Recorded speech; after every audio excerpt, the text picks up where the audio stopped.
I have a really important subject that I would love to talk to you about today, and it's organ donation. The problem we see with organ donation is that there's a lot of myths around it. A lot of them pertaining to religion, or, oh, my life is less important. No, it's not true, none of it.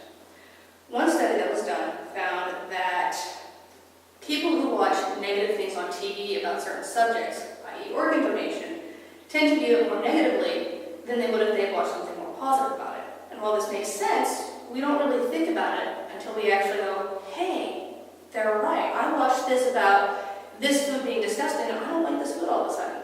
But I tried it, it's amazing. Same thing happens with any form of media. Your friend says, no, I'm not an organ donor, I can't do that. But why? Well, I heard. Well, you heard, did you look it up? No. These are how myths get perpetuated. One of the biggest myths that we have is if I go to the hospital and I'm an organ donor, it means my life is less important. This is not true. Your life is as valuable as anybody else's.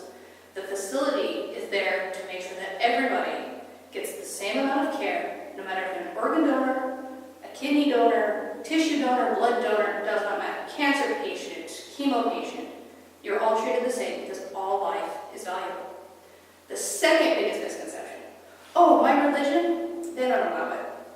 All major religions condone organ donation. And the reason for this being is they see it as a gift of oneself to another person. We call this charity, right? Well, there's a very small sect of people who say you can't do that, but it's maybe 1% of an overall. But basically your Christians, your Muslims, your Jews, everybody else says, hey, that's okay. And you're not going to find too many of us who aren't somewhere in the mainstream. The third biggest problem that we see is that people just have this idea that you can't give unless you're deceased. So they say, well, you know what, I'm going to live to a ripe old age of 90. Who's going to want my organs then?